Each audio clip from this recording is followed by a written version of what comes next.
Salatullah, salamullah. Alhamdulillah wassalatu wassalamu ala rasulillah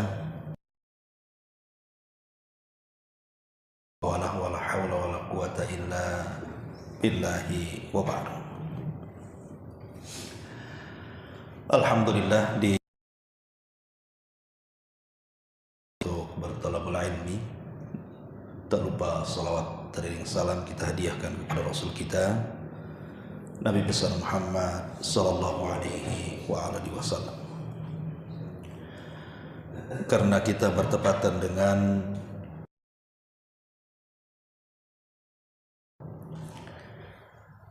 tentu setiap tahun kita akan melewati bulan ini.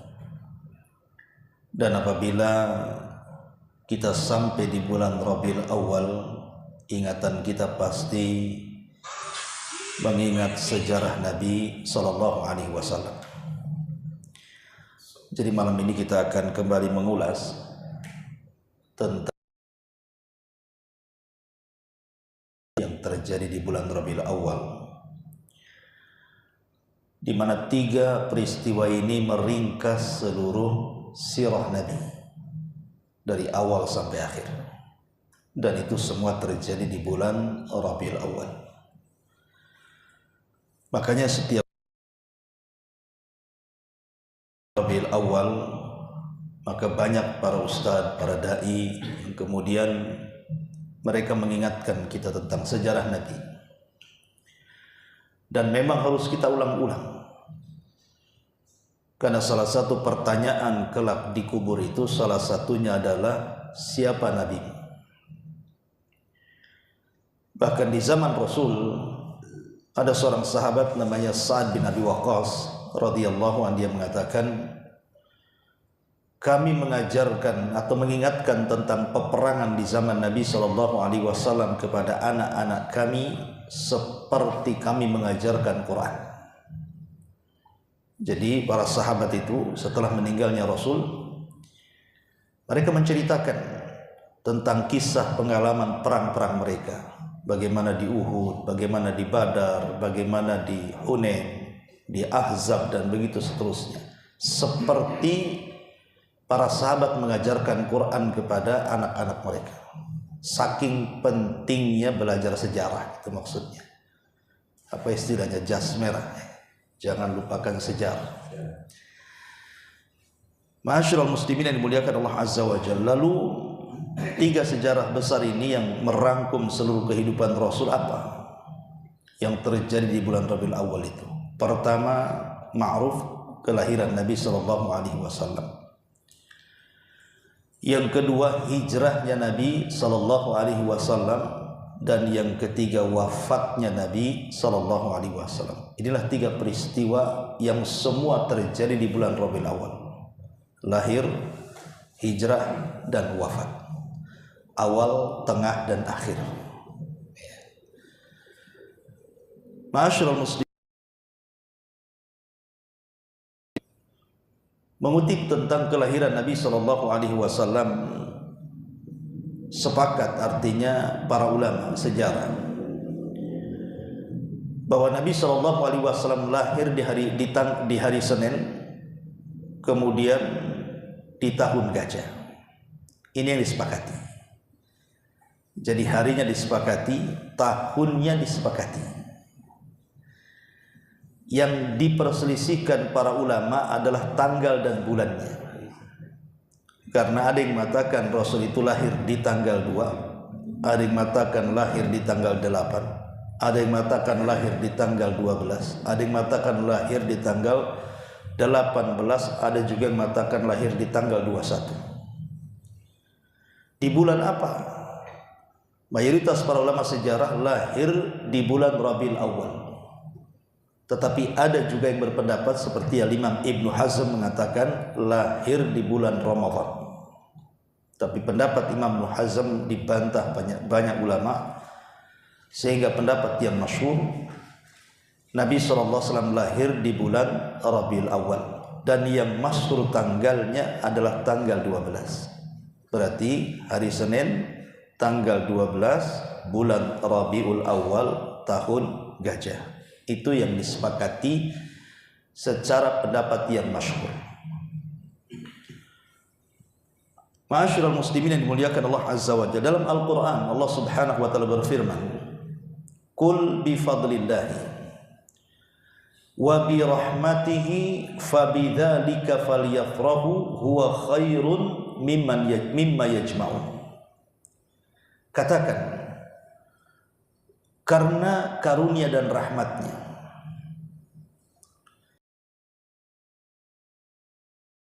itu lebih baik daripada dunia yang kalian kumpulkan. Dan tidak ada karunia dan rahmat yang besar melebihi diutusnya Nabi sallallahu alaihi wasallam dan dilahirkannya Nabi sallallahu alaihi wasallam ke permukaan bumi. Banyak sejarah saat kelahiran Rasul, walaupun sebagiannya sahih, sebagiannya dhaif. Seperti yang masyhur, yang tidak sahih tapi masyhur. Seperti saat kelahiran Nabi sallallahu alaihi wasallam, padam api Majusi yang sudah bertahun-tahun mereka jaga. Saat kelahiran padam tuh api ini. Tapi riwayat ini tidak sahih, tapi masyhur gitu ya. Kemudian juga hancurnya atau robohnya 14 tiang istana Persia saat kelahiran Nabi sallallahu alaihi wasallam, ini juga masyhur tapi tidak sahih ya. Adapun yang sahih, saya sebutkan 3 peristiwa. Memang Al-Quran yang mencatat dalam surah Ras, terjadi perang gajah itu peristiwanya terjadi 50 hari sebelum kelahiran. Jadi perang gajah itu dihancurkannya Abrahatul Asram, maka setelahnya 50 hari atau 1 bulan setengah lah kurang lebih, lahirlah Nabi. Kemudian peristiwa yang kelahiran Nabi sallallahu alaihi wasallam.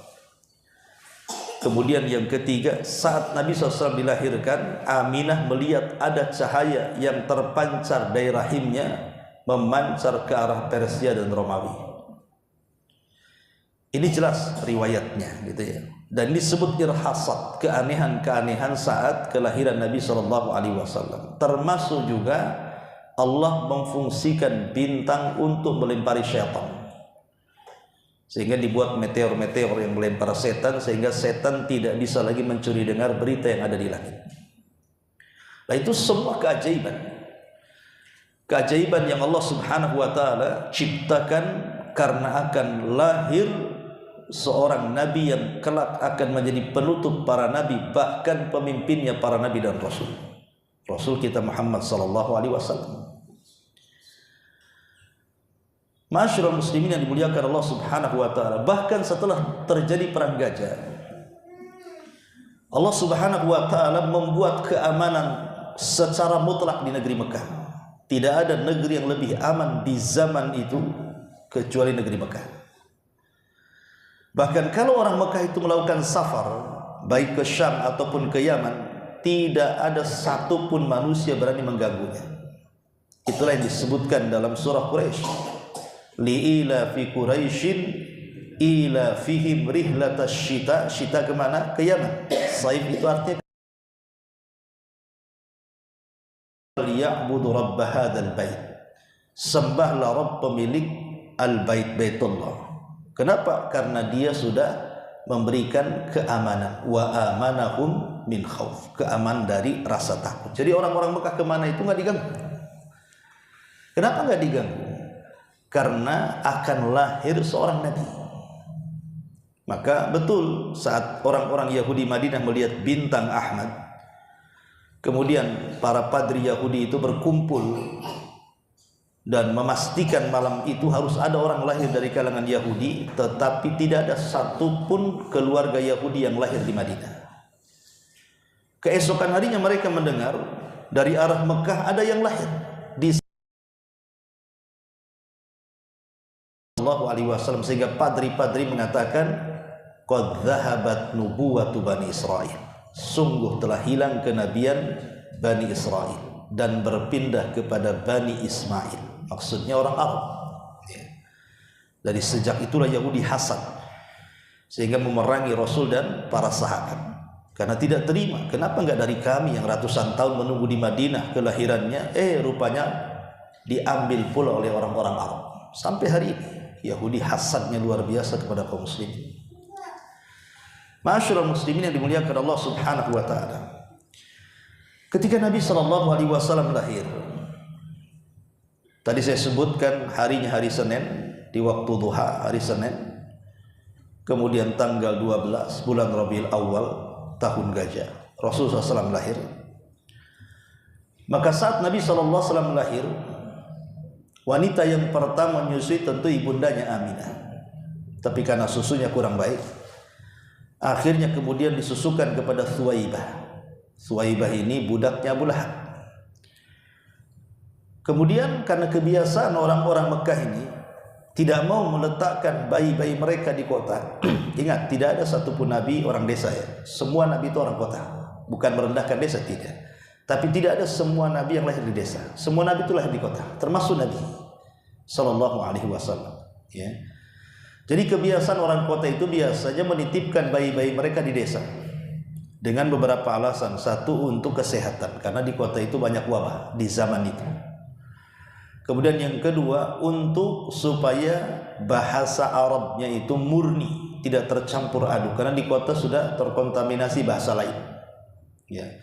Kemudian yang ketiga, untuk kemandirian, supaya tidak manja, itu ya. Karena kalau dirawat di desa itu akhirnya disuruh gembala kambing. Kemudian juga untuk kekuatan badan dan fisik dia. Itulah alasan kenapa di zaman itu meletakkan bayi-bayi di desa dengan membayar orang-orang desa dan menyusui mereka. Lah saat Nabi SAW lahir, datanglah wanita-wanita dari kabilah Bani Sa'diyah, sekitar 40 kurang lebih wanita dari Bani Sa'diyah. Tentu wanita yang punya anak, kalau nggak punya anak kan nggak keluar air susunya. Jadi mereka dan keluarga mereka datang untuk mereka susukan dengan imbalan. Maka semua wanita ini mendapatkan bayi orang-orang kaya, kecuali bayi Nabi SAW. Tidak ada satupun wanita yang mengambilnya. Alasannya apa? Satu, dia anak yatim. Yang kedua, ibunya miskin. Kalau saya ambil disusui, dapat apa saya, kan itu? Tujuan saya menyusui itu untuk dapat imbalan. Ini orang yang miskin, yatim lagi. Karena saat Rasul lahir itu ayahnya sudah meninggal dan umur Rasul berada di perut Aminah itu 6 bulan. Jadi masih 6 bulan di perut ibundanya. Kemudian ayahandanya meninggal kena wabah yang ada di Madinah, karena Madinah dikenal Yathrib kala itu penuh dengan wabah. Lah ayahnya Rasul itu meninggal karena wabah, Abdullah, dan dikebumikan di Madinah. Tetapi kemudian Allah takdirkan ada satu wanita namanya Halimah Sa'diyah. Itulah wanita ketiga yang menyusui Nabi. Dialah yang kemudian mengambil Nabi SAW, karena sudah tidak ada bayi lagi yang mau diambil kecuali itu. Memberikan berkah kepada kita. Dan subhanallah, betul, Nabi SAW ketika diambil oleh Halimah, kehidupan Halimah penuh dengan berkah, banyak berkah yang melimpah. Makanya ketika dia sudah menyusui 2 tahun, kan harus dikembalikan, karena 2 tahun itu kan memang masa, dan itu perintah Al-Quran, 2 tahun. Lepas 2 tahun disapi. Jadi ketika 2 tahun dikembalikan, sebenarnya dengan berat hati Halimah mengembalikan. Kenapa? Karena dia sudah merasakan berkah bayi itu dalam kehidupan keluarganya. Tetapi kemudian ketika diserahkan di usia 2 tahun kepada ibundanya Aminah, kemudian Halimah mengajukan, bagaimana kalau seandainya Muhammad ini putramu bersama kami lagi. Nampaknya dia kurang besar. Dirayu Aminah itu, akhirnya membolehkan. Kemudian ditambah lagi 2 tahun dengan 4 tahun jadi 6 tahun. Lah di usia 5 tahun lebih sudah terjadi peristiwa pembelahan dada yang membuat Halimah itu ketakutan, karena dikhawatirkan mungkin yang datang itu setan, jin atau apa, namanya orang desa, ketakutan karena ada bekas belahannya. Dan itu diceritakan oleh anak-anak sebayanya yang melihat peristiwa itu. Makanya kemudian dari situlah Halimah sudah tidak berani lagi untuk merawat Rasul, karena takut terjadi apa-apa. Ini anak orang yang dirawat masalahnya. Akhirnya kemudian dibalikan di usia 6 tahun. Nah, di usia 6 tahun inilah maka ibundanya ingin mengajak Rasul sallallahu alaihi wasallam menemui kuburan ayahnya di Madinah. Akhirnya berziarahlah ibundanya Aminah dengan Ummu Aiman budaknya dan juga Rasul SAW kecil di usia 6 tahun berangkat dia ke Madinah. Setelah kemudian berziarah beberapa hari, akhirnya mereka pun hendak bertolak pulang ke Mekah. Tapi qadar Allah, di pertengahan Madinah dan Mekah itu ada satu daerah namanya Abwa. Disitulah kemudian Aminah sakit dan tidak tertolong, akhirnya meninggal di Abwa. Maka kemudian Ummu Aiman pun membawa Nabi SAW kemudian menitipkan kepada kakeknya Abdul Muthalib. Abdul Muthalib juga sangat sayang dengan Nabi SAW, karena kita tahu bahwa yang memberi nama Muhammad juga Abdul Muthalib. Jadi ketika Rasul lahir, sebelumnya Abdul Muthalib pun bermimpi. Nah, dalam mimpinya itulah dia diilhami untuk memberi nama Muhammad. Makanya ketika betul-betul lahir saja langsung Abdul Muthalib memberi nama Muhammad, dan ketika itu tidak ada orang namanya Muhammad. Belum ada orang namanya Muhammad kecuali Rasulullah SAW. Kalau sekarang ya banyak nama Muhammad. Semua namanya Muhammad. Ya. Baik di timur, di barat, di utara, di selatan, nama Muhammad itu familiar. Bahkan ada yang mengatakan nama terbanyak di dunia itu cuma 2. Kalau enggak Ahmad, Muhammad. Itu nama terbanyak. Satu dunia. Jadi, dan itu sesuai dengan janji Allah Subhanahu wa taala dalam Al-Qur'an kan, wa rafa'na laka dzikra. Kami akan angkat penyebutan. Dan Allah mengatakan inna sya'ni'aka huwal abtar. Yang membencimu wahai Muhammad, merekalah yang terputus penyebutannya. Engkau akan disebut-sebut terus. Makanya nama Muhammad itu akan terus mengiang-ngiang di mana-mana. Orang azan disebut nama Muhammad, orang qomat disebut nama Muhammad, tasyahud dalam salat disebut nama Muhammad, orang bersalawat disebut nama Muhammad. Semua nama Muhammad itu. Jadi memang Abdul Muthalib diilhamkan untuk memberi nama Muhammad, dan ketika itulah maka Abdul Muthalib masuk ke dalam Ka'bah kemudian mengatakan, ini cucuku namanya Muhammad. Maka manusia ketika itu yang menyebutnya Ahmad atau Muhammad. Tentu ada artinya kathratul hamdi, banyaknya pujian, itu disebut Muhammad. Jadi Abdul Muthalib itu sudah tahu bahwa bayi ini bukan bayi biasa, dia akan menjadi manusia besar. Makanya dia beri nama Muhammad tafaulan. Makanya kita ini disunahkan kalau ngasih nama anak-anak itu jangan sembarang. Jangan kasih nama itu Mulyono atau apa itu. Siapa itu? Pokoknya yang ada namanya gitu ya. Jadi yang bagus kata Nabi SAW apa? Beri namalah dengan nama-nama Allah. Abdullah, Abdurrahman, Abdul Aziz, Abdul Ghafur. Kalau laki-laki ya. Kalau perempuan ya Aisyah, Zainab, Hafsah. Kalau wanita itu tidak disunahkan disandarkan. Kalau laki-laki boleh disandarkan. Kalau perempuan itu kalau bisa satu kata saja. Aisyah, Hafsah, Hindun, Zainab. Kan cuma tek gitu saja ya. Terus sekarang nama orang panjang-panjang. Saya pernah mendengar nama orang itu ihdinas siratal mustaqim. Di KTP-nya itu ihdinas siratal mustaqim. Sebutannya takib. Tapi namanya ihdinas siratal mustaqim. Asal bahasa Arab aja itu. Iya. Ada Tony, Tony Roji.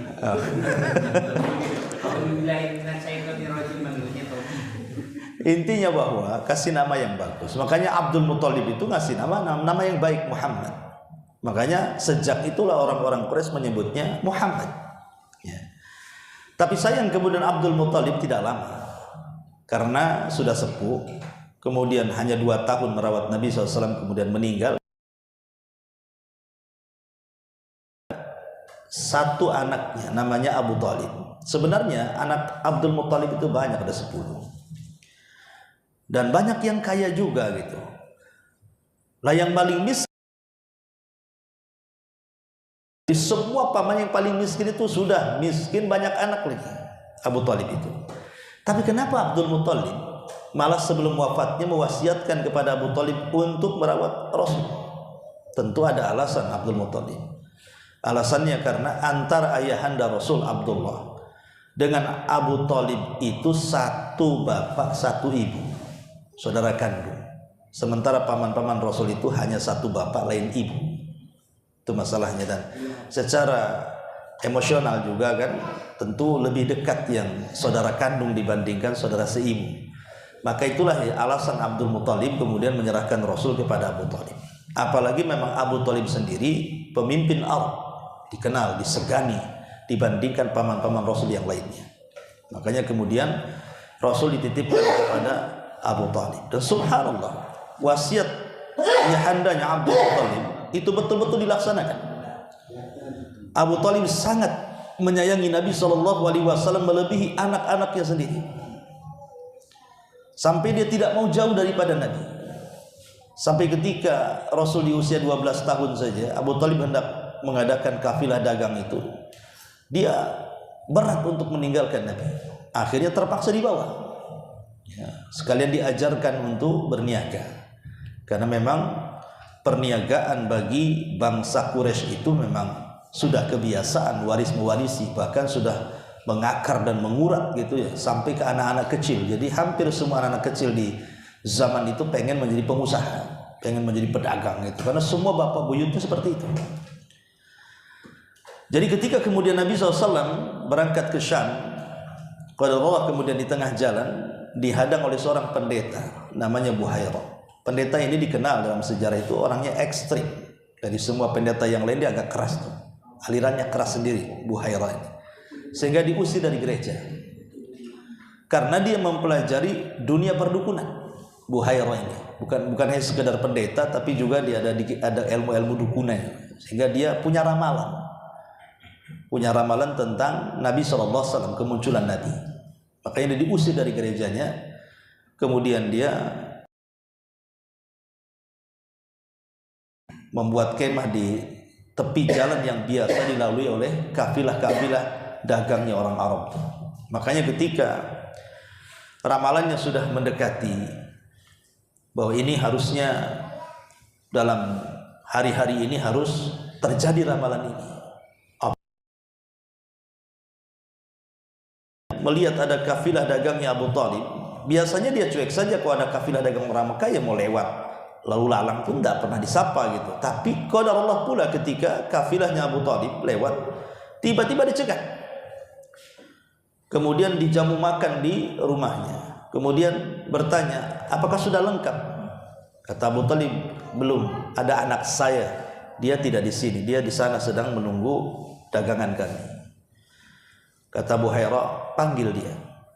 Akhirnya dipanggillah Nabi SAW, disulah. Kemudian Buhairah melihat bahwa dalam anak itu ada tanda-tanda kenabian. Makanya setelah itu dia minta kepada Abu Thalib, jangan diteruskan, pulang lagi ke Mekah. Karena kalau seandainya tanda ini diketahui, maksudnya tanda di antara dua bahu ini, ya ada semacam tanda di sini, ada bulu ya di belakang itu, ya.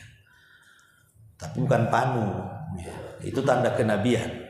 Jangan pula punya tanda di belakang saya jadi nabi pula. Jadi Buhairah tahu.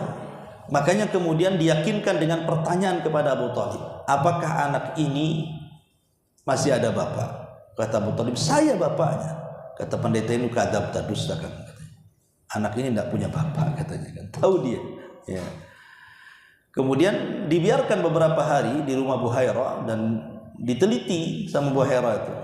Maka dia melihat bagaimana kalau melewati batu ada suara salam, melewati pohon juga ada suara salam, dan banyaklah tanda-tanda awan yang menaungi. Itulah yang kemudian kata Buhairah kepada Abu Thalib, kau saksikan, lihat ponakanmu itu. Dia bukan orang biasa. Kalau orang biasa tidak mungkin awan mengikuti dia. Batu mengucapkan salam, pohon mengucapkan salam, dia itu nabi, bawa balik bahasa kitanya. Akhirnya kemudian oleh Abu Thalib pun, karena yang ngomong Buhairah bukan orang biasa, dibawa baliklah takut. Maka di usia 12 tahun Nabi SAW tidak seperti anak-anak yang lainnya yang mereka bisa bersama ayah mereka pergi ke Syam. Karena tadi Abu Thalib ada kekhawatiran bahwa apa yang dikatakan Buhairah itu menjadi sebuah kebenaran. Takut dia mati kalau seandainya ketemu orang Yahudi di Syam, karena kan Syam banyak orang Yahudi. Lah tetapi Nabi SAW sendiri tidak kehabisan akal untuk menolong pamannya. Ingat, salah satu akhlak Nabi SAW yang patut kita tiru adalah akhlakul wafa. Orang Arab itu mereka dikenal akhlaknya dengan akhlakul wafa. Wafa itu artinya kalau antum atau anda berbuat baik sama saya satu kali, saya akan balas berkali lipat kebaikan anda. Itu disebut wafa. Ya. Jadi kalau umpamanya Pak Iqbal ini berbuat baik sama saya satu kali, saya akan balas berkali-kali. Itu akhlak wafa, itu yang ada pada diri Nabi itu. Dan itu menjadi akhlak Arab. Ya, wafa itu. Lah itulah yang kemudian tertanam pada diri Nabi. Dia teringat dengan kebaikan pamannya, dia ingin balas kebaikannya. Dia tidak mau merepotkan lagi. Makanya di usia 12 tahun dia akhirnya sudah menjadi penggembala. Dengan upah yang sangat-sangat kecil. Qararit disebutkan dalam hadis itu. Kecil sekali upahnya. Tapi memang tidak ada pekerjaan lain, apalagi pekerjaan kecuali kemudian cari orang kaya yang banyak kambingnya, kemudian dia menjadi penggembala merawat kambingnya dengan upah. Itulah yang bisa dilakukan Rasul. Tapi di sini kan sebuah pelajaran besar. Bagaimana di usia 12 tahun Rasul sudah mandiri, itu saja. Saya kira anak-anak kita nggak tahu mandiri, nggak tahu nggak. Kadang-kadang udah kuliah aja masih minta duit bapaknya. Ya, tolonglah transfer bi katanya kan. Itu sudah kuliah. Udah kawin pun masih juga minta modal sama orang tuanya kan. Nabi 12 tahun dewasa. Udah bisa menghidupi dirinya dan membantu pamannya lagi, anak-anak pamannya kan banyak anak-anaknya itu. Inilah bagaimana Rasul mencontohkan kepada kita kedewasaan. Makanya saya lihat waktu pengalaman saya di Yaman itu, saya lihat anak-anak guru-guru kita di sana itu yang masih kecil-kecil usia 7 atau 6 tahun itu, kalau minta sesuatu itu orang tuanya gak pernah ngasih, guling-guling di padang pasir itu kan, dibiarin aja, nanti berhenti sendiri, ujung-ujungnya main sendiri di pasir-pasir itu. Kalau kita mana orang tua anak nangis, panik orang tua, semua dibelikan, dari kecil dibelikan, besar pun dibelikan. Akhirnya nggak dewasa akhirnya kan anak itu, karena disuapi terus masalahnya. Bahkan yang kata Imam Ibnul Qayyim itu, wa fasadul abna, kerusakan anak itu akibat yang paling besar adalah orang tuanya yang merusak. Kata Imam Ibnul Qayyim, kebanyakan anak itu rusak itu karena orang tuanya, bukan karena dunia luar. Sebab anak ini kalau kita didik dari kecil, ya, biasanya ya, kalau seandainya Allah takdirkan setelah besar dia rusak, pasti dia akan balik. Pasti dia akan balik. Kalau kita didik baik-baik ini ya, dari kecil kita didik sholat, ngaji, belajar agama. Qadarullah umpamanya sudah SMA dia nakal, tapi nanti kalau sudah besar itu dia akan balik lagi, baik lagi. Kenapa? Karena ada dasar agama. Tapi kalau tidak ada dasar agama, kemudian dia rusak, susah baliknya itu. Yang begitu tabiat manusia. Nah di sini Nabi SAW kemudian sejak kecil sudah luar biasa, dia mengajarkan kepada kita kedewasaan sampai usia 18-19 tahun dia menjadi penggembala. Bahkan ketika jadi penggembala inilah sifat Nabi SAW yang disebut dengan Shadiqul Amin ini dikenal manusia. Kenapa? Karena di usia-usia 17-18 orang Arab itu kan biasa nikah muda. Orang Arab di zaman itu biasa nikah-nikah itu belasan tahun dah nikah di zaman itu. Makanya Rasulullah nikah dengan Aisyah kan 6 tahun usianya, baru digauli 9 tahun. Ini biasa di zaman itu nikah muda. Jadi seusia-usia Nabi SAW 17-18 itu sudah harus nikah. Lah satu hari kemudian ketika terjadi pesta pernikahan, musim nikah gitu ya, kalau di zaman kita mungkin bulan apa tuh, bulan Dzulhijjah ya biasanya barang orang nikah tuh. Nah, jadi mereka itu kan bingung, kawan-kawannya Rasul itu, kalau seandainya mau menghadiri di pesta pernikahan, otomatis cemana kambing-kambingnya ini. Akhirnya kemudian mereka pun ditawari oleh Nabi, sudah kambing-kambing kalian biar saya rawat, pergi saja kalian. Akhirnya satu persatu kemudian melihat kejujuran Rasul, kalau dititipi kambing walaupun ribuan itu tidak ada yang sakit, nggak ada yang hilang, nggak ada apa. Disitulah maka sesama kawan-kawannya di penggembala kambing itu Rasul sudah dijuluki orangnya Shadiqul Amin tuh, orangnya jujur, amanah kan gitu. Apalagi kambing-kambing yang dititipi juga nggak ada yang hilang. Dan kambing di sana kan bukan kayak kita ini punya 20 kambing udah kaya di sana. Di sana orang miskin penggembala 100 kambingnya biasa kan gitu. Jadi kambing sana banyak karena memang makanan utamanya orang sana kan memang kambing kan gitu ya, harus banyak lah kan gitu. Tapi itu luar biasanya Nabi SAW membalas kebaikan, mengajak Nabi, ayolah gantian, biar kambing-kambingmu kami yang urus, kau berangkat aja ke sana ke acara. Tapi Rasul tak mau. Akhirnya kemudian dibujuk kawan-kawannya mau. Tapi memang Nabi SAW sudah ditarbiyah oleh Allah Azza wa Jalla, min riayatil ghanam ila riayatil umam tadi. Nabi itu kalau di acara itu tidur dia nggak pernah menyaksikan apa dalam acara itu, karena kan acara-acara pernikahan di zaman itu biasa minum khamar, tabarruj, ya pokoknya yang haram-haram lah. Ya, Nabi tidak tahu menau, datang tidur gitu, makan balik gitu saja. Jadi tidak tahu apa yang terjadi dalam pesta. Kalau kita kan enggak, ini ada organ, sekalian saya nyumbang lagu lah itu. Kalau sekarang celakanya ada pakai peci, joget pula paling depan itu kacau kadang-kadang ya. Jadi Nabi itu tidak pernah tahu kehidupan maksiat apa. Memang betul-betul disiapkan oleh Allah Azza wa Jalla. Belum lagi kemudian memang penggembala kambing sendiri kan melahirkan banyak akhlak kan gitu ya. Akhlak sabar, akhlak berani, akhlak rahmat, kasih sayang, macam-macam ya. Memang sengaja Allah Subhanahu wa taala arahkan menjadi penggembala kambing dan tidak menjadi penggembala unta. Kalau penggembala unta kan keras orangnya. Seperti Umar itu kan penggembala unta. Makanya lihat, karakter Umar itu kan keras, ya. Tapi setelah masuk Islam, justru manusia paling lembut dia. Awalnya keras Umar itu, ya memang karakter penggembala unta, karena unta sendiri tercipta tabiat itu dari setan. Makanya kalau wudu, kalau makan unta kita batal wudunya, harus wudu balik. Tapi kalau kita makan daging kambing kan nggak batal wudunya. Ya itulah. Dan kita juga dilarang tidak boleh sholat di kandang unta, tapi boleh sholat di kandang kambing. Kenapa? Karena unta itu cemburu. Kalau tempat tinggal dia ada orang di situ, dikejar kita, bisa dituncang kita di situ. Tapi kalau kambing kan cuek saja. Memang tabiatnya beda unta dengan kambing. Makanya tabiat unta itu melahirkan kekerasan, tabiat kambing itu melahirkan kelembutan. Intinya bahwa ya sekitar belasan tahun Rasul penggembala kambing, dan itu juga terlontar dari ucapannya. Kata Nabi SAW, ma min nabiyyin illa wara'al ghanam. Tidak ada satupun nabi kecuali mereka menjadi penggembala kambing. Kemudian ditanya, wala anta ya Rasulullah, termasuk engkau wahai Rasul? Ya, termasuk saya. Saya pernah menggembala kambing, kata Nabi. Lah setelah kemudian usia 18-19 tahun, maka Rasul meninggalkan menjadi penggembala kambing dan mulai dia melakukan perniagaan, mengikuti tradisi kaumnya. Jadi di usia 18-19 itu sudah mulai dia berniaga di sekitar Mekah sampai kemudian ke Syam, ke Yaman gitu ya. Sehingga kemudian ketika dia berniaga dan mulai dilirik oleh para pengusaha karena kepiawaian dalam dagang, kemudian juga setiap dititipi barang amanah dan selalu dapat keuntungan gitu ya. Jadi para pengusaha Mekah suka dengan Rasul, sehingga mereka suka menitipkan barang-barang kepada Nabi untuk dijual baik ke Yaman atau ke Syam itu. Sampai akhirnya terdengarlah kabar tentang kejujuran Rasul, kepiawaian Rasul dalam berdagang ini kepada seorang wanita suci di zaman itu, namanya Khadijah bintu Khuwailid. Makanya kemudian Khadijah pun ingin kenalan siapa sih Muhammad itu. Akhir setelah kenalan kemudian diajak bisnis, rupanya luar biasa, betul kata orang. Maka Khadijah makin yakin bahwa ia orang baik gitu ya.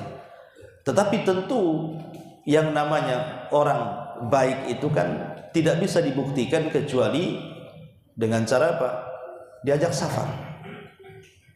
Makanya kemudian Khadijah mengatakan kepada budak laki-lakinya namanya Maisarah, kamu untuk perniagaan bulan ini kau harus ikut. Dan selama perjalanan kau catat semua ucapannya, perbuatannya, akhlaknya, keajaiban-keajaibannya, bagaimana dia cara bermuamalah. Catat, jangan ada satu pun yang terlewatkan.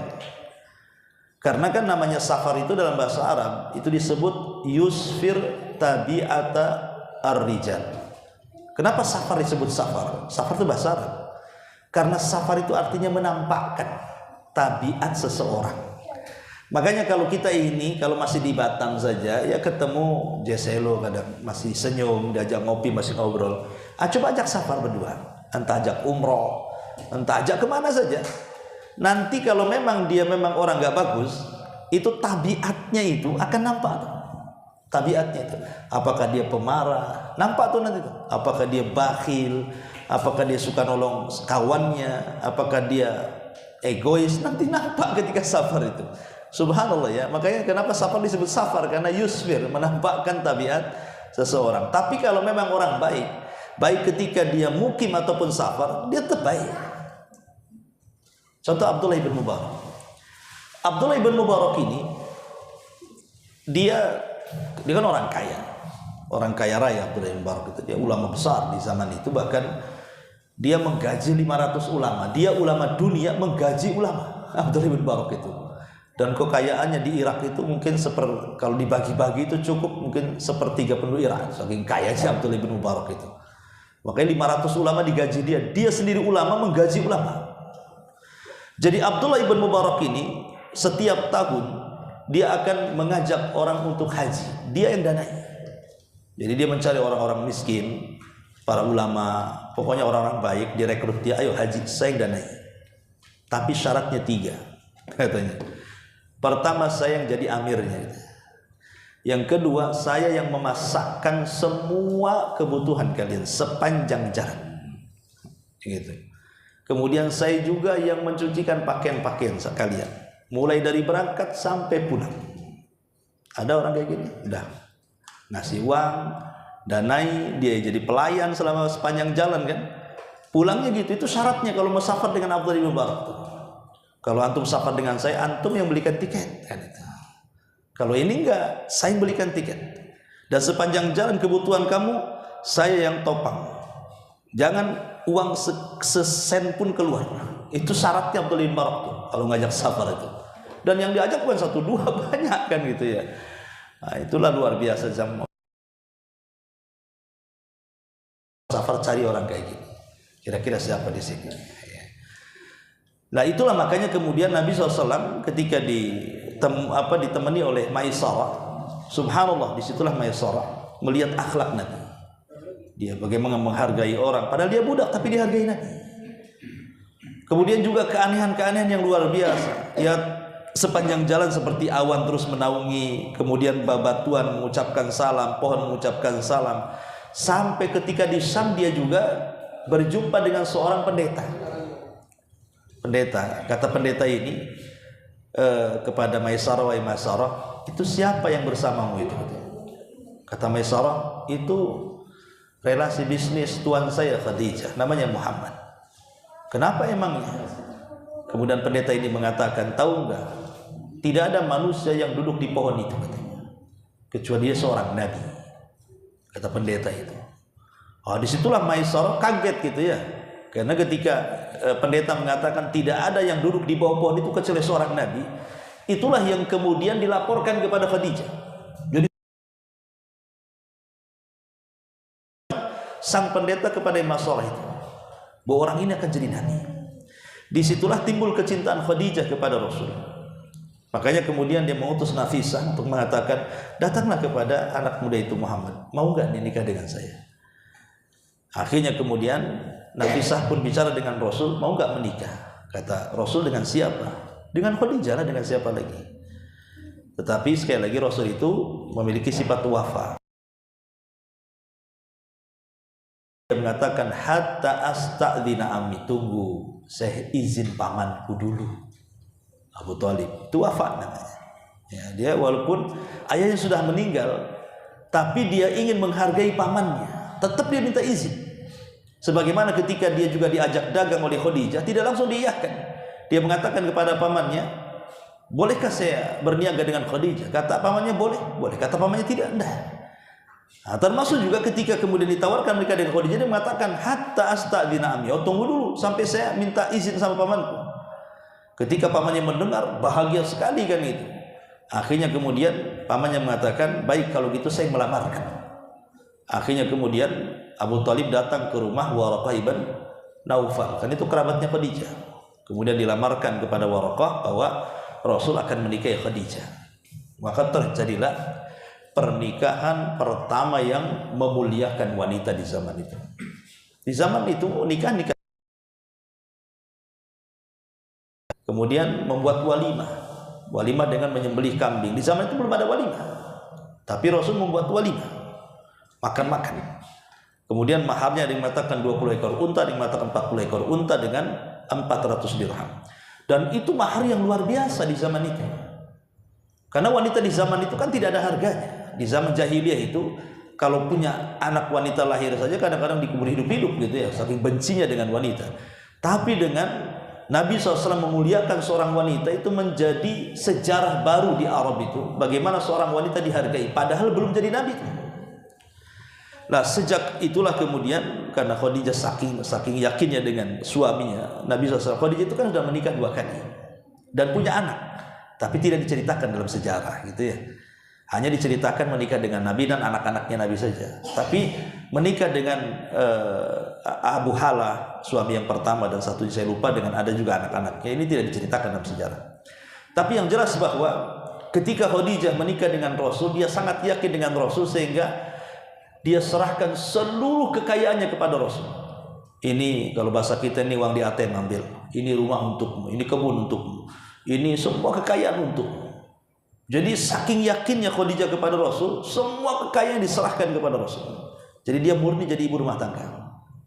Ya, kalau zaman sekarang nggak ada yang kayak gitu. Coba Anda dapat janda kaya, pas nikah malamnya akad, besoknya yuk ke notaris, saya kasihkan untuk kamu atas nama kamu. Itu hanya ada di sinetron Korea. Kenyataannya nggak ada kan. Yang ada datang ke notaris itu maksudnya untuk mengamankan masing-masing. Nah, ini kekayaan saya atas nama saya, itu kan kayak gitu kalau sekarang. Lalu Khadijah nggak diserahkan semuanya. Lah makanya ketika kemudian kekayaannya diserahkan kepada Rasul, disitulah Rasul bukan hanya menjadi pedagang kecil, sekarang sudah menjadi tujar kabir kan, ini dia sudah menjadi pedagang besar sekarang ini dia. Karena semua modalnya dipegang Rasul. Lah ketika menjadi pengusaha besar inilah, disitulah relasinya makin luas. Dan ini salah satu juga skenario Allah. Kenapa Nabi SAW setelah menjadi penggembala kambing, kemudian dari situ faedahnya banyak akhlak yang diserap oleh Rasul, kemudian diarahkan menjadi peniaga dan pedagang. Karena biasanya pedagang itu akan banyak kenal orang. Pedagang itu biasanya kenal banyak orang, ya kan? Tapi kalau pengusaha, kalau karyawan PT atau buruh, ya paling di pabriknya saja kawan-kawannya kan itu ya. Nah, ataupun mungkin kalau dia buruh tani, ya orang-orang tani aja, di kebun ya di kebun saja, di toko ya orang-orang toko saja. Tapi kalau pedagang pasti dia kemana-mana. Dia kenal daerah, kenal orang, relasinya pun luas. Itulah pedagang. Kenapa demikian? Karena Nabi SAW memang sudah disiapkan seperti itu. Makanya ketika menjadi peniaga inilah mulai dia kenal Abu Bakar, kenal Umar, kenal Utsman, kenal Abdurrahman, kenal Abu Ubaidah. Jadi banyak akhirnya ketika menjadi peniaga itu kenallah para pembisnis Arab itu. Terutama Abu Bakar. Abu Bakar itu kan terkenal tujarul zahab dia. Ya, dia itu seorang pedagang emas. Abu Bakar itu pedagang emas, dan kita tahu pedagang emas itu kan menguasai pasar. Karena kecil dijual tapi untung besar. Kalau beras itu 1 truk dijual, uangnya kecil kan gitu. Coba kalau emas 1 truk kan gitu, udah utang Indonesia lunas itu ya. Jadi bagaimana di sini Abu Bakar pun udah jadi kenal itu jadinya kan, sepanjang perjalanan ketemu di Syam itu ketemu Abu Bakar, Abdurrahman. Jadi memang di masa-masa jahiliyah mereka sudah berkawan. Itu pun ketika Rasul menjadi pedagang besar. Jadi relasinya Nabi SAW banyak di Quran di Abdullah, kemudian perempuannya Qoyah, kemudian di bawahnya lagi Ummu Kulsum, di bawahnya lagi Fatimah. Jadi lahirlah di sini putra-putri Nabi dari Khadijah, 6 orang itu, 2 laki-laki dan 4 perempuan. Kecuali Ibrahim, karena Ibrahim bukan dari Khadijah. Ibrahim dari Maria Qibtiyah. Ya, Maria Qibtiyah itu pun usia Rasul sudah sepuh. Ya, udah menjelang ajalnya dia punya anak namanya Ibrahim itu kan. Makanya kenapa Rasul sangat terpukul, karena kan menjelang ajalnya. Jadi usianya sudah tua, 50 tahun lebih. Qadarullah kemudian budak wanitanya Maria hamil, kemudian melahirkan Ibrahim. Rupanya usianya cuma setahun 8 bulan, kemudian meninggal. Makanya Rasul terpukul dengan kematian Ibrahim ini. Nah, tapi kan sebelumnya Qasim ini kan Qasim anak pertama. Itu pun usia 2 tahun meninggal. Makanya karena dia anak pertama, Rasul digelar Abul Qasim. Kata Nabi SAW, barang siapa yang berpuasa di hari yang diragukan, maksudnya 1 hari atau 2 hari sebelum puasa Ramadan, faqad asa Abul Qasim, maka dia telah bermaksiat kepada, gitu ya, dari anak pertamanya. Ya. Kemudian Abdullah ini lahir setelah Rasul diangkat jadi nabi, makanya namanya beda, Abdullah. Jadi udah ke-Islaman kan, karena setelah diangkat jadi nabi punya anak laki-laki Abdullah atau At-Thayyib. Tapi sayang juga di usia 1 tahun setengah meninggal juga dia. Ya. Tapi kan ini kan periode Mekah gitu ya. Tapi kalau Ibrahim ini itu sudah menjelang wafatnya, usianya sudah 50 tahun ke atas gitu. Tahu-tahu dia masih diberikan anak. Ya gimana nggak bahagia Rasul itu dengan kelahiran Ibrahim. Tahu-tahu di usia setahun 8 bulan meninggal. Ya wajar terpukul kan. Makanya Rasul menangis sampai 3 hari. Sampai Abdurrahman mengatakan, Rasul, kau ini gimana? Katanya kita tidak boleh niyaha apabila ada orang. Ini air mata sayang, bukan air mata mengeluh, tidak. Ini air mata sayang. Kemudian Rasul mengatakan, ya Abdurrahman, innal ain la tadma wa innal qalba la tahzan wa inna bi firaqika ya Ibrahim la mahzunun wa ma naqulu illa ma yarda rabbuna. Abdurrahman, mata ini bisa mengeluarkan air mata, hati ini bisa sedih. Perpisahanku dengan Ibrahim ini menyesakkan dada, tapi saya berusaha tidak mengucapkan sesuatu kecuali yang diridhai Allah, kata Nabi. Ya, jadi memang, dan karena anehnya lagi saat kematian Ibrahim terjadi gerhana, itu masalahnya, gerhana matahari total. Dan itulah sepanjang sejarah Rasul dari mulai lahir sampai wafat, itulah gerhana total, gerhana matahari. Belum pernah disaksikan di zaman itu. Makanya kemudian orang Arab ini mengait-ngaitkan terjadinya gerhana dan kematian Ibrahim. Makanya Nabi SAW kemudian memberitahu, bukan, nggak ada urusan gerhana dengan kematian Ibrahim, kata Rasul. Gerhana ini didatangkan oleh Allah untuk menakut-nakuti kalian. Makanya sholat, banyak bersedekah, bertakbir, bertasbih, kata Rasul, dan begitu seterusnya. Ya, intinya bahwa dari Khadijah itu lahir anak-anak laki-laki dan perempuan. Tetapi Allah takdirkan semua anak perempuannya meninggal dan Rasul yang menguburkannya. Jadi semua anak-anaknya itu meninggal sebelum Nabi meninggal. Bahkan Rasul yang menguburkannya. Zainab meninggal, Rasul yang menguburkannya. Ummu Ruqayyah meninggal, Rasul yang menguburkannya. Kemudian Ummu Kulthum meninggal, Rasul yang menguburkannya, kecuali Fatimah. Karena Fatimah itu wafat setelah Rasul. 6 bulan Rasul wafat, 6 bulan setelahnya Fatimah.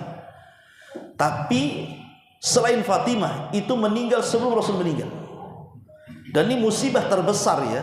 Orang tua kita meninggal itu musibah. Pasangan kita meninggal itu musibah.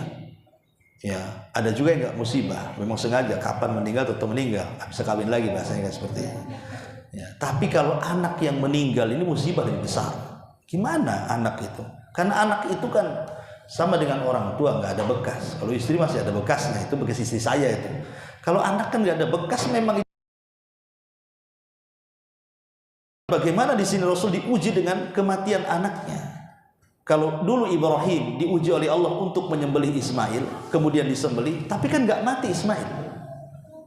Tapi Nabi memang tidak disuruh menyembelih anak-anaknya, tetapi Allah wafatkan. Berarti kan memang musibah Rasul lebih berat dibandingkan Ibrahim. Ya. Karena Ibrahim hanya disuruh menyembelih untuk sebagai ujian saja, tapi Ismail nggak mati. Tapi anak-anak Rasul meninggal. Tapi ada hikmahnya. Kenapa anak laki-laki Nabi SAW tidak ada yang hidup? Kenapa semua wafat? Karena kebiasaannya kalau seorang nabi punya anak laki-laki dan dia hidup sampai besar, biasanya dia jadi nabi. Dan Rasul mengatakan tidak ada nabi sepeninggal. La nabiyya ba'di. Tidak ada nabi sepeninggal. Makanya anak laki-laki Rasul meninggal di waktu bayi. Supaya kalau besar tidak jadi nabi. Sulaiman, anak siapa? Daud. Ya kan? Jadi nabi. Ishak, anaknya Ibrahim, jadi nabi. Ismail anak Ibrahim jadi nabi. Kemudian Ishak punya anak Yakub jadi nabi juga. Yakub punya anak Yusuf jadi nabi lagi. Kan? Memang begitu, Nabi itu kalau dia punya anak jadi Nabi dia kan. Makanya karena memang tidak ada Nabi setelah Nabi SAW, la nabiyya ba'di wa khataman nabiyyin, dan dia penutup para Nabi. Itulah hikmah kenapa anak-anak laki-laki Rasul tidak hidup sampai dewasa. Atau alasan yang kedua kata ulama, dikhawatirkan disembah oleh manusia. Ketika Rasul meninggal, ini kan anak Nabi ini, ya takut sampai kemudian memuji sampai menyembah gitu ya. Makanya terjadi hulu. Ya itu yang dikhawatirkan. Dan itu hikmah kenapa, dan banyak hikmahnya kenapa kemudian anak-anak laki-laki Rasul tidak sampai dewasa. Baik, singkat cerita, ya. Sudah setengah 10 pula ini. Masih tahan ya? Hah? Masih. Oke, kalau masih tahan saya ikut. Ya, kalau nggak tahan ya saya nggak tahan juga. Ya. Baik, kemudian setelah Nabi SAW ini kaki kalau udah geser-geser lain nih ceritanya. Ini harus posisinya ganti. Iya. Jadi Nabi SAW setelah kemudian memiliki banyak anak, lah di usia 37 tahun. Rasul itu sudah mulai bosan berdagang. Bukan tidak mau berdagang, tidak. Karena dia melihat masyarakat Arab itu semakin hari semakin gak jelas, semakin hari semakin jahat, semakin hari semakin rusak. Ya khomernya, ya zinahnya, macam-macamnya gitu ya. Jadi fitrahnya melawan. Ini udah gak beres ini masyarakat Arab ini.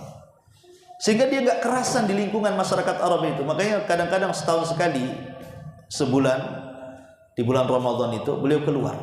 Entah ke Muzdalifah, entah ke Mina gitu ya.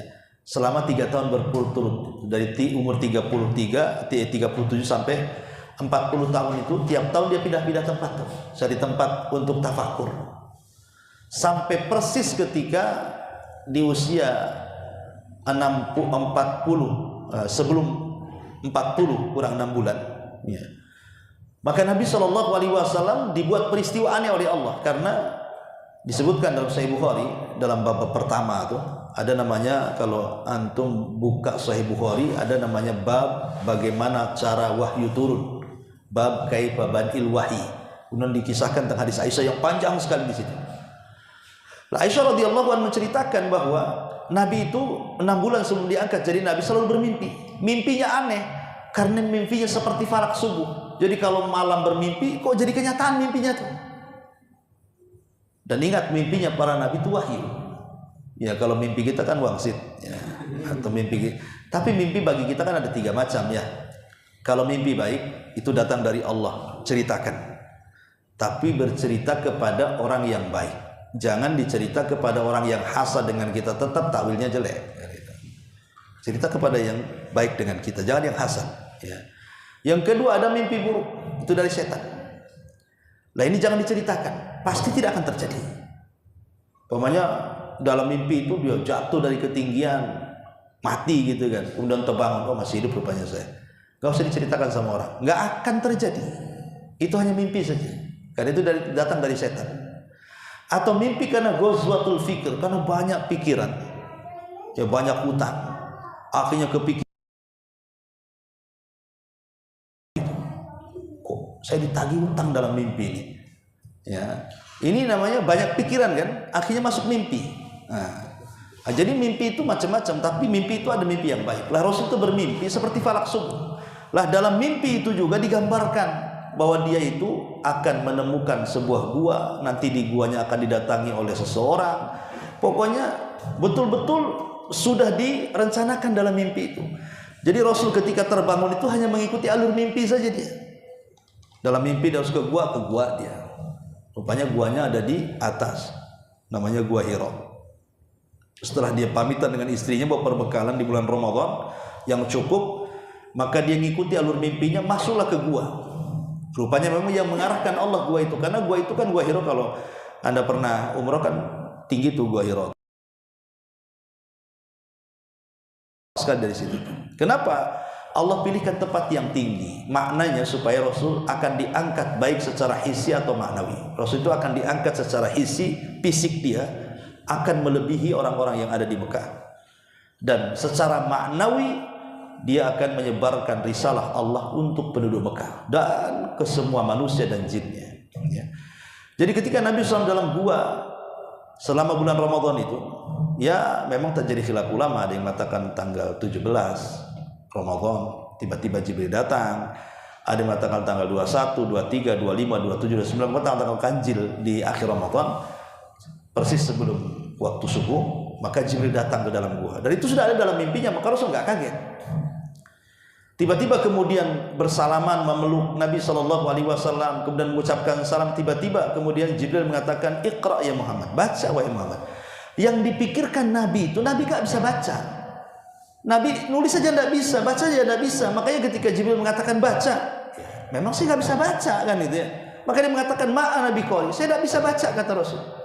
Makin dipeluk dengan erat, makin ketakutan Rasul, tetap disuruh baca sampai 3 kali. Akhirnya maka Jibril mengatakan, ikuti aku. Iqra bismi rabbikal ladzi khalaq, khalaqal insana min 'alaq, iqra wa rabbukal akram alladzi 'allama bil qalam, 'allamal insana ma lam ya'lam. Turunlah 5 ayat surah Al-Alaq. Berarti turunlah SK di daulat Rasul menjadi nabi. Ya, turun surat ini di usia 40 tahun. Kenapa 40 tahun? Karena Al-Quran sendiri mengatakan hatta idza balagu asyuddahu wa balagu arba'ina sanatan. Ketika manusia itu sudah sampai kepada matang-matang 40 tahun, maka semua nabi rata-rata diangkat menjadi pemimpin itu 40 tahun. Kalau diangkat pemimpin di bawah 40 tahun itu masalah biasanya. Ya, memang seperti itu. Karena apa ya? Lurus-lurusnya akal seseorang itu, dia stabil otaknya, stabil emosinya. Karena usia 40 tahun itu nikmat Allah secara keseluruhan sudah Allah berikan. Rata-rata sudah punya anak, sudah punya istri, yang dihadapi dia, ya, banyak relasi, cara berpikirnya pun tajam, luas. Itu 40 tahun. Quran yang mengatakan seperti itu. Dan kenyataannya juga Nabi diangkat di usia 40 tahun. Makanya antum kalau pilih ketua RT itu usia 10 tahun. Boleh kurang dari tahun yang diangkat. Oh. Masyaallah muslimin yang dimuliakan Allah Azza wa Jalla. Kemana-mana kita ceritanya. Taib. Jadi kembali di usia 40 tahun Rasul diangkat menjadi nabi. Lah ketika Jibril datang, habis itu tidak muncul lagi selama 6 bulan. Tidak muncul. Sehingga selama 6 bulan itu pikir itu apa yang datang ke saya di gua itu jin, ke setan, ke apa kan? Karena nggak muncul lagi sekali itu saja kan. Jadi Rasul ini aneh gitu. Dia bolak-balik ke gua sampai sesak dadanya. Ada apa ini? Dan siapa yang menemui saya itu sebenarnya? Ketika betul-betul sudah sesak dadanya sampai hampir-hampir Rasul mau bunuh diri, tapi ada juga yang mengatakan riwayat bunuh diri ini lemah katanya. Tapi ada yang mengatakan seperti itu. Disitulah tiba-tiba ada suara dari langit yang memanggil dia.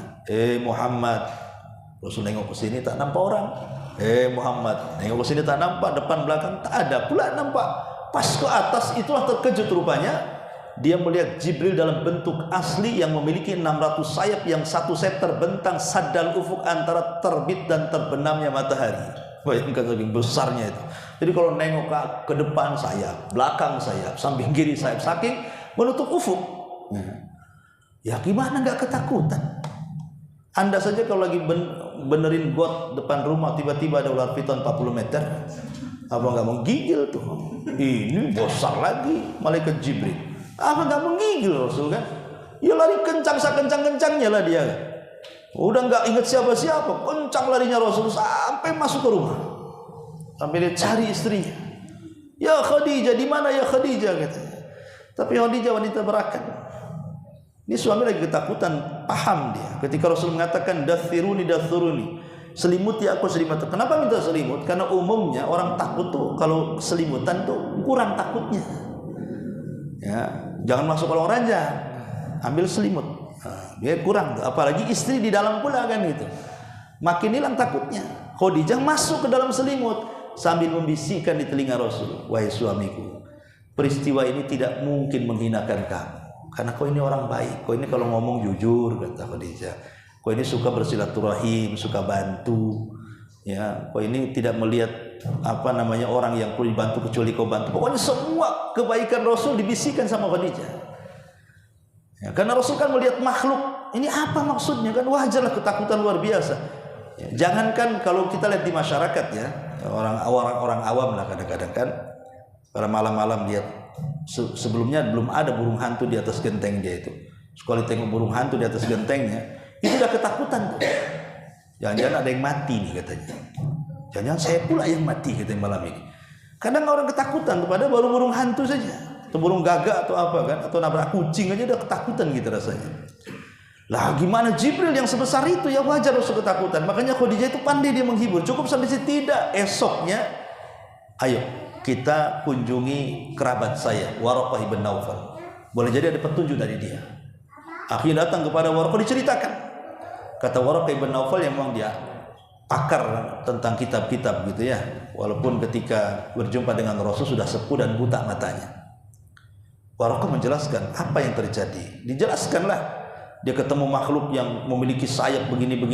Kata Waraqah, itu namus. Kata Waraqah, namus itu maksudnya makhluk yang bersayap. Itu namus.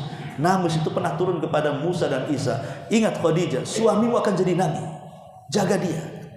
Kalau aku masih muda, kata Waraqah, ketika kaum wahai Muhammad mengusir kamu, aku yang akan membelamu. Kata Rasul, Waraqah yang benar aja. Orang-orang Mekah loh mengatakan aku ini jujur amanah. Masa mereka mengusir saya, katanya kan. Iya, aku akan diusir. Tapi tenang, kalau saya masih hidup sementara mereka mengusirmu, saya akan menghadapinya, katanya. Tapi saya 6 bulan setelahnya Waraqah juga meninggal. Ya, 6 bulan setelah konsultasi itu Waraqah juga meninggal. Sehingga jadi khilaf, apakah orang dewasa yang pertama masuk Islam itu Waraqah ataukah Abu Bakar? Jadi khilaf ulama jadinya di sini. Ya.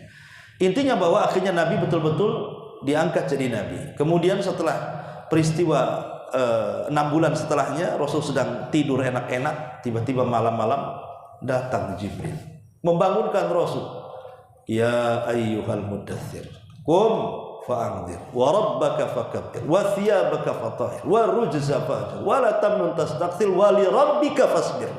Turun surah Mudaththir. Hei orang yang berselimut, bangun. Bangun Nabi. Disitulah Rasul diberikan tugas. Disitulah akhirnya Rasul diangkat bukan hanya jadi Nabi, turun SK menjadi Rasul. Maka ada istilah ulama sejarah itu, nubbi'a bil alaki wa ursila bil mudaththiri. Diangkat jadi Nabi dengan turun surah Al-Alaq, kemudian diangkat menjadi Rasul dengan turun surah Al-Mudaththir. Setelah itu kemudian dakwah. Banyak tantangan luar biasa ya. Dari dakwah Rasul mulai dari Syria 3 tahun. 3 tahun itu sembunyi-sembunyi. Dan yang menjadi markas itu di mana? Rumah Arqam, Bidar Arqam. Rumah Arqam itu di atas Bukit Safa, yang sekarang jadi Sa'i itu. Di situ rumahnya Arqam. Ya. Dan Arqam ini, Arqam ibn Abi Arqam ini, itu dari kabilah Abu Jahal. Dan itu satu-satunya kabilah Bani Bahzum yang masuk Islam itu Arqam bin Abi Arqam itu. Dan masih muda, usia 17 tahun masuk Islam. Makanya kenapa Nabi SAW menjadikan rumahnya markas Islam pertama. Disebut namanya markas Islam pertama dalam sejarah ya rumahnya Arqam bin Abi Arqam itu di atas Bukit Safa itu. Ya. Kenapa Rasul menjadikan markas pertama dekat dengan Mekah? Yang kedua, supaya musuh-musuhnya tidak percaya bahwa di situ ada markas. Karena kan masa sih usia 17 tahun rumahnya. Nah, Arqam ini berusaha menutupi dirinya, keislamannya ditutup-tutupi sehingga orang nggak tahu. Makanya kenapa setelah hijrah ke Madinah, Nabi SAW sebagai balas budi kepada Arqam bin Abi Arqam karena rumahnya dijadikan markas, dia kemudian membangun sebuah rumah yang sekarang kita kenal dengan rumahnya Arqam bin Ibn Abi Arqam di Madinah sebagai balas budi Nabi. Karena dialah rumah pertama. Ya, walaupun kemudian rumah ini diwakafkan setelah meninggalnya Arqam, itu diwakafkan sampai ke kalau nggak salah Bani Abbasiyah, sampai Bani Abbasiyah. Kemudian ada penguasanya Khalifah Ja'far al-Mansur meminta supaya dijual, tapi tak mau sama keluarganya. Akhirnya dikasuskan, dicari-cari, dicelah-celah supaya mau dijual tuh. Akhirnya dijual. ke khalifah. Sama khalifah kemudian diwakafkan ke anak turunannya. Entah bagaimana ceritanya, akhirnya sekarang udah nggak ada rumahnya, bahkan jadi peluasan jadi tempat sa'i sekarang malah ya, di atas sofa tuh. Entah kemana rumahnya juga nggak ada kan itu. Tapi disitulah 3 tahun Nabi SAW berdakwah Syria, dan yang terakhir yang masuk Islam ketika dakwah Syria 3 tahun lah Umar bin Khattab. Jadi ketika sahabat yang masuk Islam jumlahnya sudah 39 orang di rumah Arqam ini, ya, maka dengan Islamnya Umar menggenapkan 40. Karena setelah Umar masuk Islam tidak ada lagi dakwah Syria. Ya, langsung terang-terangan karena Umar yang minta, Rasul, kalau kita di atas kebenaran ngapain sembunyi-sembunyi katanya. Dakwahlah terang-terangan depan orang. Kata Rasul, belum waktunya. Oh nggak bisa Rasul, harus sekarang waktunya katanya. Maksa dia. Akhirnya karena Umar maksa dan orang pun takbir seneng kan. Umar siapa Umar? Kenal orang takut sama Umar. Dia kalau naik kuda itu kayak kuda poni itu, nyangsar ke tanah saking tingginya Umar itu kan. Takut orang. Makanya di zaman itulah ketika Umar masuk Islam dan dialah orang ke-40 di rumah Arqam, Umar tak sabar. Ini harus terang-terangan. Nah, sejak itulah beralih dari dakwah Syriah 3 tahun ke dakwah Jahriyah. Lah dakwah Jahriyah luar biasa karena kalau waktu Syriah kan nggak ada yang tahu, sehingga tantangannya nggak ada. Sekarang terang-terangan ya jelas macam-macam tuh tantangan tuh. Sampai akhirnya apa? Saking kuatnya tekanan dakwah ini, sampai siapapun yang melindungi Rasul maka dia pun akan kena, termasuk Bani Hashim. Sehingga diboikot Bani Hashim 3 tahun, diboikot sampai kelaparan, sampai harta Khadijah habis ketika pemboikotan ini. Bahkan setelah 3 tahun pemboikotan, Abu Thalib kemudian sakit meninggal dunia. Kemudian 6 bulan setelahnya Khadijah menyusul, sehingga tahunnya disebut tahun kesedihan, Amul Hazni, ya. Baru setelah itu Rasulullah seperti kehabisan akal lagi, sudah cemana orang, nggak ada lagi orang yang bela dia. Akhirnya dia kemudian mulai diancam mau dibunuh. Dia pun kemudian ingin cari tempat baru untuk berdakwah, kepikiran ke Taif, berangkat ke Taif. Sampai di Taif lebih jahat lagi orang Taif, mengusir Rasul, sehingga akhirnya Rasul bingung mau masuk ke Mekah diancam dibunuh, mau ke Taif juga orang Taif juga sama jahat-jahat. Akhirnya terpaksalah Rasul harus tinggal di perbatasan antara Taif dengan Mekah, di kebun kurma Mughirah. Disitulah kemudian Nabi SAW sholat fajar dan masuk Islam dari kalangan jin sebanyak 7 atau 8 jin dari kabilah Yaman. Itulah sahabat dari kalangan jin pertama yang beriman kepada Rasul, yang dengan wasilah 8 jin nawasib ini ribuan jin masuk Islam, ya. Jadi ketika Nabi SAW ke Taif tidak ada satupun manusia yang masuk Islam. Kemudian Allah pilihkan satu manusia namanya Adas. Adas ini ya orang Nasrani masuk Islam karena dia ada di kebun itu, Adas itu. Yang kedua 8 jin dari kalangan Nasibah Yaman. Kemudian wasilah 8 jin ini waktu ribuan jin masuk Islam. Ya, padahal jin ini mendengarkan Quran cuma 1 kali. Ketika Rasulullah subuh Allahu Akbar, dia baca Quran, kedengaran sama jin, langsung masuk Islam. Sehingga Allah mengatakan dalam surah jin itu, qul uhiya ilayya annahu istama'a nafaru minal jinni faqalu inna sami'na qur'anan ajaba. Langsung beriman jin-jin itu. Subhanallah, ini kan keajaiban. Ada jin itu sekali dengar Quran dia beriman. Ada manusia itu berkali-kali dibacakan Quran tidak beriman. Aneh saya kali. Dan saya pikir dulu itu, saya kira kalau baca Quran setan aja yang lari. Sekarang orang pun kalau dibaca Quran bisa lari. Coba aja kalau orang kumpul-kumpul duduk situ baca Quran, boleh jadi kita diusir atau mereka yang pergi kan. Dasar setan katanya. Nah sampai akhirnya tekanan demi tekanan Rasulullah sampai dia bisa masuk ke Mekah lagi. Kenapa? Karena ada jaminan dari siapa? Dari Hatim, Adi ibn Hatim, Hatim At-Ta'i namanya. Adi ibn Hatim At-Ta'i dijamin, ya, akhirnya dia pun bisa masuk lagi. Kalau nggak ada jaminan nggak bisa masuk Rasul ke Mekah.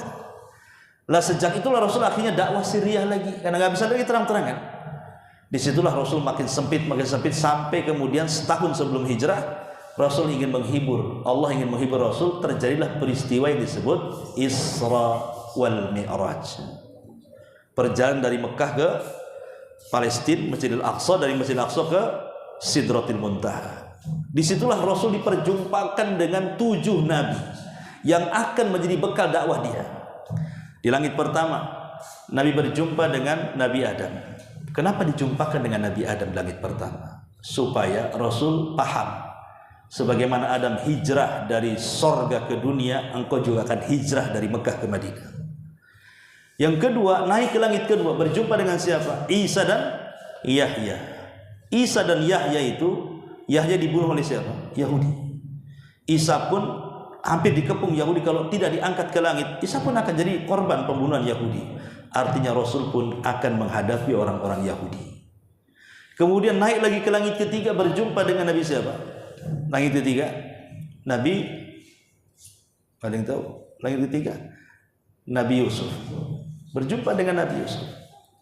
Kenapa diperjumpakan Nabi Yusuf? Nabi Yusuf itu yang mencemplungkan di sumur siapa? Saudara-saudaranya yang 10 orang, kecuali Binyamin, karena itu saudara kandung, masih kecil pun tidak mungkin ikut-ikutan kan.